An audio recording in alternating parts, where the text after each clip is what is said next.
Good morning to all. Today we will read and understand second chapter of Hindi reader named बाल करण और गाजी तैमूर। आज हम Hindi reader का second part पढ़ेंगे जिसका नाम है बाल करण और गाजी तैमूर।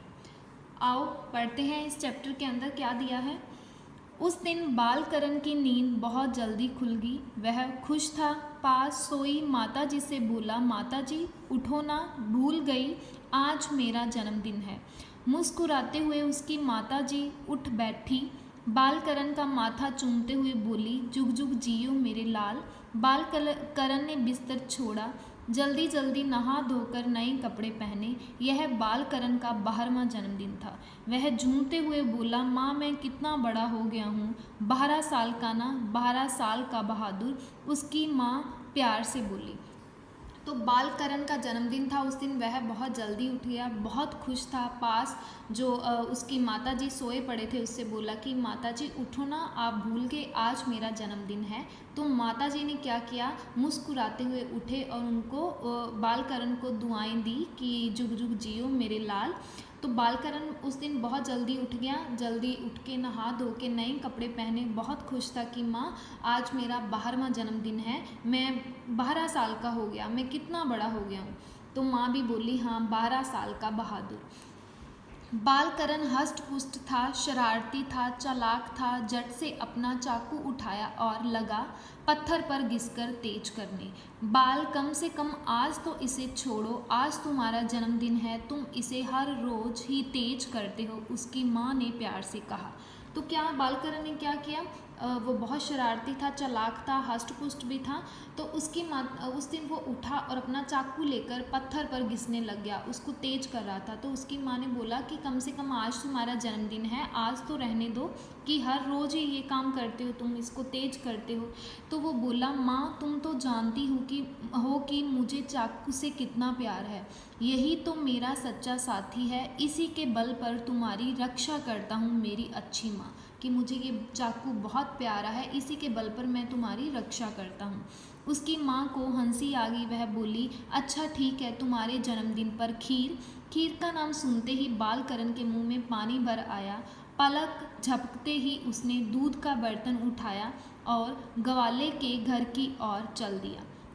तो क्या किया कि खीर का नाम, खीर उसे बहुत पसंद थी, उसके मुंह में पानी आ गया। उसका नाम सुनते ही उसने क्या किया, दूध वाला बर्तन उठाया और ग्वाले के घर की ओर चल दिया। शोर, भाग दौड़, कोई चिल्ला रहा था, भागो भागो, गांव में तुर्क घुस गए हैं भागो। सचमुच गाजी तैमूर अपनी फौज के साथ गांव में घुस आया था। सबको अपनी अपनी पड़ी थी, लोगों को अपनी जो मूल्यवान वस्तु हाथ लगी उठाकर पास के जंगल की ओर भाग खड़े हुए। चारों तरफ से रोने चिल्लाने की आवाज़ें आ रही थी। सब जानते थे कि तैमूर कितना भयानक तथा निर्दयी है।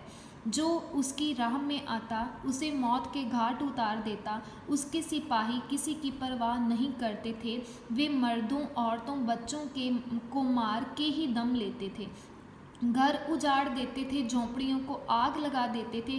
कितने गांव जला चुके थे तैमूर के सिपाही। तो जो बाल करण था वो तो ग्वाले के घर की ओर गया था दूध लेने के लिए। तो उसने क्या देखा, बहुत शोर था, पूरी भागदौड़ थी, चिल्लाने की आवाज़ आ रही थी। तो असल में हुआ क्या था, जो गाजी तैमूर था और उसकी फ़ौज उस गांव के अंदर आई थी। तो सबको अपनी अपनी पड़ी थी, उनके पास जो भी अच्छी कीमती चीज़ थी उन्होंने उठाई और जंगल की ओर सारे लोग भाग लिए। तो वो चारों तरफ बड़ी रोने चिल्लाने की आवाज़ें आ रही थी। तो तैमूर वो बहुत ही निर्दयी आदमी था, वो किसी पे दया नहीं करता था। उसकी जो फौजें थी, चाहे वो औरत है, बच्चा है, बूढ़ा है, सबको मार देते थे, घरों के घर उजाड़ देते थे, उनके जो झोंपड़ियाँ रहने की जगह होती थी उनको आग लगा देते थे। तो वो कई गांव ऐसे ही जला चुके थे। तो क्या किया हुआ आगे, बाल करण की माँ ने सोचा कि वह भी अन्य बालकों के साथ जंगल की ओर भाग गया होगा, इसलिए उसने बाल करण की प्रतीक्षा नहीं की। वह पड़ोसियों के साथ जंगल की ओर भाग गई।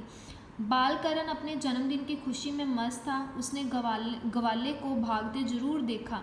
वह उसकी झोंपड़ी की ओर गया, बर्तन में दूध पड़ा था। उसने अपने बर्तन में दूध उड़ेला अपनी झोंपड़ी की ओर लौटने लगा। उसका घर गांव के किनारे पर था। वह कोई गीत गुनगुना रहा था। यह क्या? ठीक है, तो उसकी माँ ने इंतज़ार नहीं किया कि बालकरण तो दूध लेने गया है और उसने भी ये सारा कुछ देख लिया होगा। उसने उसकी प्रतीक्षा, उसका इंतज़ार नहीं किया। वो भी पड़ोसियों के साथ जंगल की ओर भागने लगी। तो जो ग्वाला था उसने भी, वो भी अपना जो सारा, उसने भी ग्वाले को भागते हुए देख लिया था कि बालकरण ने कि ग्वाला भी भाग रहा है, लेकिन उसने खुद ही जो ग्वाले का यहाँ पर दूध पड़ा था वहीं से उसने अपना दूध अपने बर्तन में डाला और झोंपड़ी की ओर लौटने लगा। तो वह जब आ रहा था तो उसने कोई गीत गुनगुना रहा था। यह क्या? जैसे ही वह अपनी झोंपड़ी के सामने पहुंचा, उसे अपनी आंखों पर विश्वास न हुआ। वहाँ बहुत से सिपाही थे। एक लंबा चौड़ा तगड़ा आदमी चारपाई पर बैठा ठठाकर हंस रहा था। उसके चारों ओर सिपाही खड़े थे। बिना रोक टोक बालकरण के पांव घर के अंदर पहुँचे। सामने लंबा चौड़ा आदमी था। उसके सिर पर ताज था। तैमूर है क्या? बालकरण अभी सोच ही रहा था कि तैमूर की आवाज़ गरजी, कौन है यह बदतमीज छोकरा?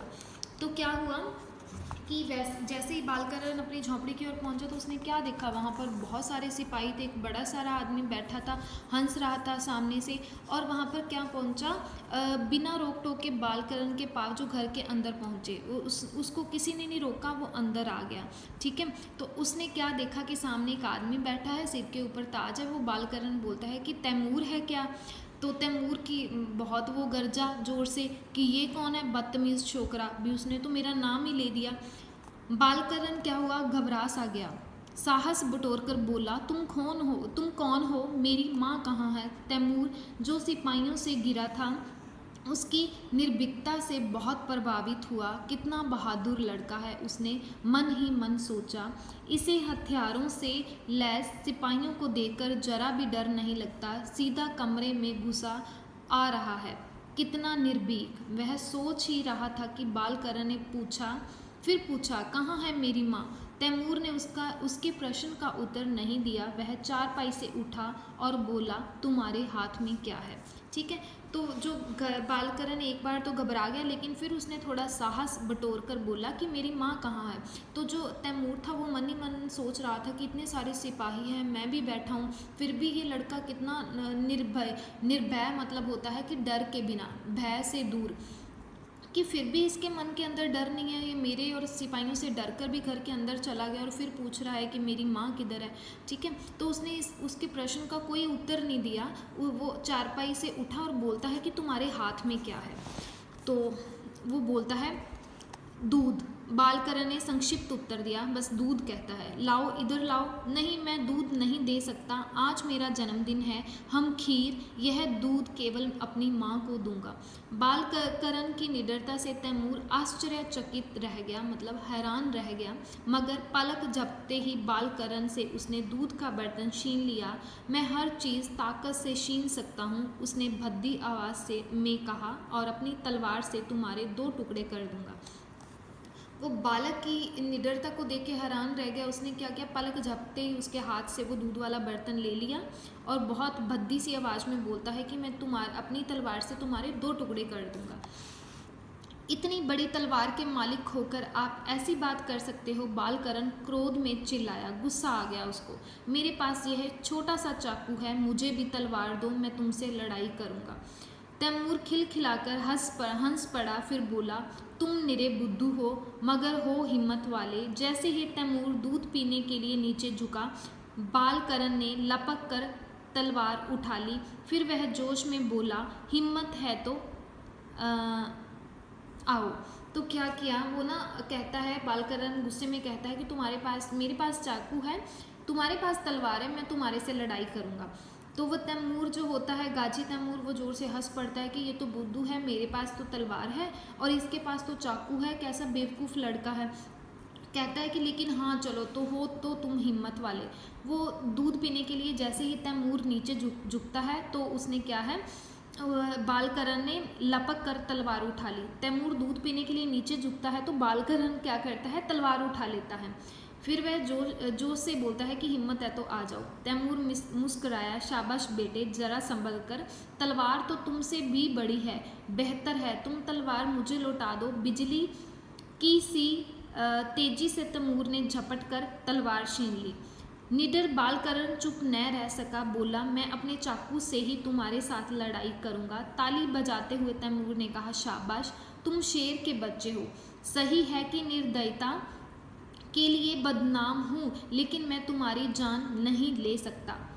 तुम्हारी निर्भीकता ने मेरा दिल जीत लिया है, बोलो क्या चाहिए तुम्हें। तो क्या होता है, तैमूर जो बालकरण है वो तैमूर की तलवार तो ले लेता है, लेकिन फिर वो तैमूर बोलता है कि तलवार तो तुम्हारे जितनी है, तुम तो इतने छोटे हो। चलो वो तलवार तैमूर से वापस ले लेता है, लेकिन बालकरण से तैमूर तलवार वापस ले लेता है, लेकिन वो कहता है कि तुम हो तो शेर के बच्चे।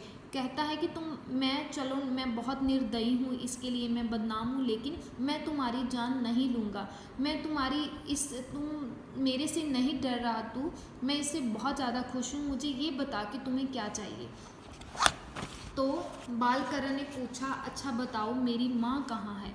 तैमूर लजाते हुए बोला, माफ़ करो बेटे, मुझे मालूम नहीं है कि तुम्हारी वालिदा कहाँ है, लेकिन इतना यकीन दिलाता हूँ कि मेरे सिपाहियों ने गांव में किसी का कत्ल नहीं किया है। बालकरण ने तनकर कहा, ठीक है, मैं चाहता हूँ कि तुम अपने सिपाहियों सहित हमारे गांव से चले जाओ अभी। वो अपनी माँ के बारे में पूछता है। वो कहता है कि मैंने अभी तक किसी का यहाँ पे कत्ल नहीं किया, मैंने अभी तक गांव में से किसी को नहीं मारा। तो कहता है कि तुम अपने सिपाहियों के सहित हमारा गांव छोड़कर यहाँ से चले जाओ। तैमूर ने स्वीकृति में सिर झुका दिया और उसने सिपाहियों को फौरन कूच का हुक्म दिया। तैमूर फुर्ती से घोड़े पर बैठ गया, अपनी तलवार और सिर झुकाकर बालकरण को अलविदा कहते हुए बोला, तुम सचमुच बहादुर हो। और उसका घोड़ा हवा से बातें करने लगा। देखते देखते गांव के सारे लोगों ने बालकरण को घेर लिया। अरे बाल, तुमने कैसे किया यह करिश्मा। बालकरण ने खुश होकर सारी कहानी सुना दी। गांव वाले दांतों तले उंगली दबाकर रह गए। बित्ता भर का शोकरा घाजी तैमूर। कितना बढ़िया रहा मेरा जन्मदिन, भगवान करे मेरा जन्मदिन हर बार इतना ही सुंदर हो, बालकरण झूमते हुए बोला। तो जब वो तैमूर और उसकी फ़ौज जो सारी चले गई, तब गांव के सारे लोग आ गए, इकट्ठे हो गए। वो बहुत हैरान थे और बालक से पूछा, बालकरण से, कि तुमने ये करिश्मा कैसे किया। तो उसने अपनी जो सारी कहानी उसको सुनाई और वो सारे थोड़े हक्के बक्के रह गए। तो उसने बोला कि आज मेरा जन्मदिन था और ये दिन मेरे लिए बहुत ही अच्छा है। मैं भगवान से प्रार्थना करता हूँ कि मेरा जो जन्मदिन है हर बार इतना ही सुंदर हो। वह बहुत ही झूमते हुए बोल रहा था। तो ये था बालकरण और घाजी तैमूर वाला चैप्टर ख़त्म हुआ। तो इससे हमें यही शिक्षा मिलती है कि हमें भी बालकरण की तरह बहादुर बनना चाहिए। So thank you so much.